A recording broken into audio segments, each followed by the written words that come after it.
As founder of Fearless Fifties, a motivational coaching consulting business working with women in transition, Jacqueline Wales is passionate about helping women create the life they want.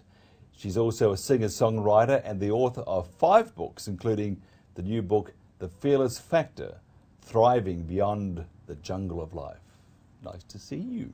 Pleasure to be here, always. You explore fear in your books. Tell us about this.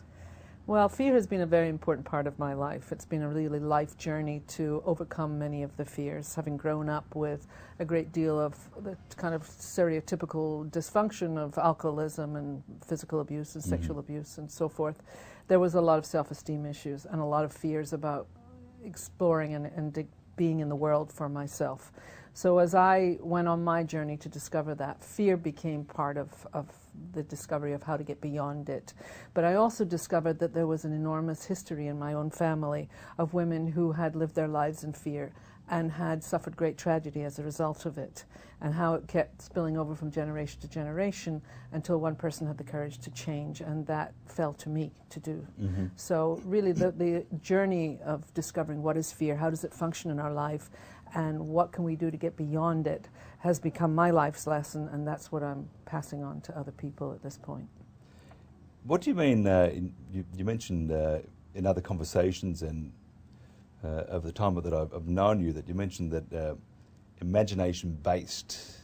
Well, fear is all part of our thinking processes. Fear has a particular way of manifesting, and it's either through time or through thought. And when we look at it from the time point of view, it's past experiences influencing the present moment, or we're in the present moment projecting into the future. And generally speaking, what's going on is the thought processes that convince us of one thing or another. And generally, because human nature being what it is, we're conditioned towards our negativity. We're almost habituated to negative thinking. Most of the population thinks that way. 70% of our thinking, according to a University of Chicago study, is negative. And that's pretty intense. So when you think of it from that point of view, thought and time is what really determines how your fear shows up. Because there's very few things that, in terms of fears off, that are really going to destroy your life, because ultimately that's the worst thing that can happen. You're going to die. And unless there's some kind of physical threat to your existence, everything else is mental game. It's just imagination. Yeah. What about fear in middle age, though? Well, it's all because we live in this culture of youth. So as we age, we're kind of given the messages that aging isn't okay. And so as we age, we start losing our looks, we start perhaps having health issues, and then of course there's the career changes that go on, we're heading into retirement, and we're worried about our financial future. Right now it's a major issue. So, can we retire, which is another thing altogether. But there's a lot of transitions that are taking place in middle age, and that I define as being between 40 and 60. And what that means essentially is we're kind of reinventing ourselves. I call it the second adolescence, because we are truly redefining how we function in the world with yet another 30 to 40 years of living in front of us. And of course, if we keep drinking the red wine, we could live until we're over 100. Well, it's delicious. Yeah, there we are. But I'm just thinking about the middle age thing. I mean, is it just some would say it's just a change of life. This is very much a stage of human development where we're neither old, but we're not young. So we've kind of got one foot in each place at this moment, because you're starting to see the physical signs of aging. And you may start to feel like you're slowing down and you don't have as much energy as you used to have. But at the same time, your mind is still functioning. And in fact, this is a time when more people are getting divorced than ever before, especially in women in midlife. They're basically saying, kids are raised, I'm out of the house, they're out of the house, and I'm in a relationship that's been held together because of children, and I'm finished with it. Or the career is winding down, so what do I do with all my skills and experiences? Well, I recreate into something else. And anytime we recreate, anytime we reinvent, we're in a position of uncertainty. And that's what that change of life is really all about. The Fearless Factor, Thriving Beyond the Jungle of Life. I mean, what did you learn from that? What What did you explore about yourself, and did you come to conclusions that made you sit up and think? Absolutely. I mean, I looked at my behavior, drug addiction, alcoholism, children that I gave away at birth, adoption, children that I left, or a child that I left with his father when he was 3.5. All of these life experiences caused me to question what was going on. And it wasn't until I started to kind of wake up to there was another part of a family developing here that I knew that I had to get a handle on this for their sake. And I think this is one of the things that I talk about with the women who come into my community, the women that I coach, is it's really important for you to get healthy so that future generations can be healthy. Because all we keep doing is handing it on. My book, When the Crow Sings, for instance, is about 3 generations of women and what happens when they have children born outside of marriage. And it is that same history that keeps repeating. And I was determined, because I had a lot of daughters in my life, 3 of them in fact, that they weren't going to keep repeating the same patterns. So I think it's very, very important for us to realize what are the fears in our life, where are we limiting ourselves, where are the blocks in our life. Because truly, we do want to be happy, but most of us don't know how to be happy because we're too busy with our misery.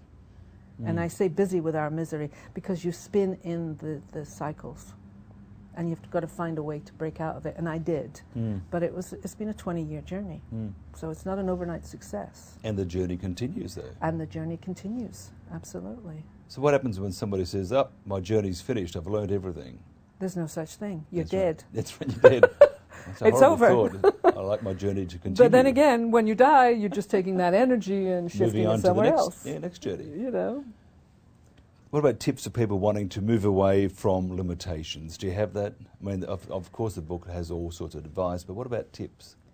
Well, I think that the tips on moving away from limitations is, first of all, create a goal for yourself. What is it that you really want to achieve in life? So whether it's to own your own business or to go sailing around the world or whatever the case may be. I mean, these are 2 kind of extremes, but look at what is really important to you.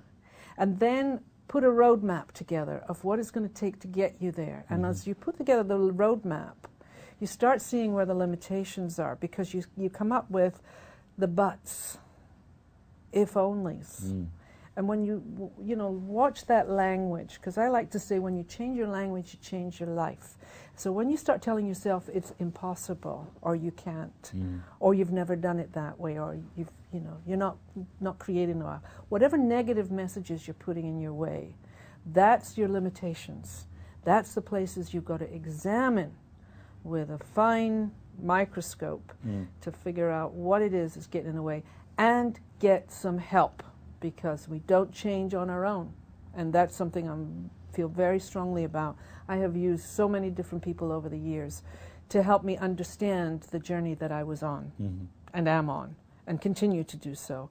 So getting help is really, really important. Not only does it help you get insights, but it holds you accountable. So my coaching practice, for instance, the women who come to me generally have all kinds of good ideas, but they have all this stuff going on that stops them from getting where they want to go. And when I hear the word but come up in our conversation, I have only one thing to say. Buts are things that you sit on. The Fearless Factor, Thriving Beyond the Jungle of Life. Great title. Easy title to come up with? Yes. In fact, I was going to call it The Fearless Way until a friend of mine who was a branding expert said, very boring. You want the Fearless Factor. And I went, oh yeah, I like it. I get it. And the thriving beyond the jungle of life is because I feel very strongly we do live in a jungle, but the jungle is full of beauty as well as pitfalls and scary creatures and so forth. It's how we present ourselves to it. Are you going to see it as something that defeats you, or is it something that you can do? I share a story in the book. It's about 4 women who are standing at the entrance to the jungle. And they're looking down it and they're going, well, we've got to go down this path if we really want to get to the other side of the stuff that's going on. And they all say, yeah, great idea. Let's do it. Then after I say, how many people actually went down the path? None. Because All they did was say, let's do it. They took a decision, but they didn't take any action. And that's one of the things that people have to really understand. You can make all the decisions you like in the world. It's like the New Year's resolution stuff. But it doesn't serve you if you don't actually take the action to follow it up. And that again brings you back to the roadmap. You need to create that roadmap for yourself. And I would imagine also make those goals achievable piece by piece.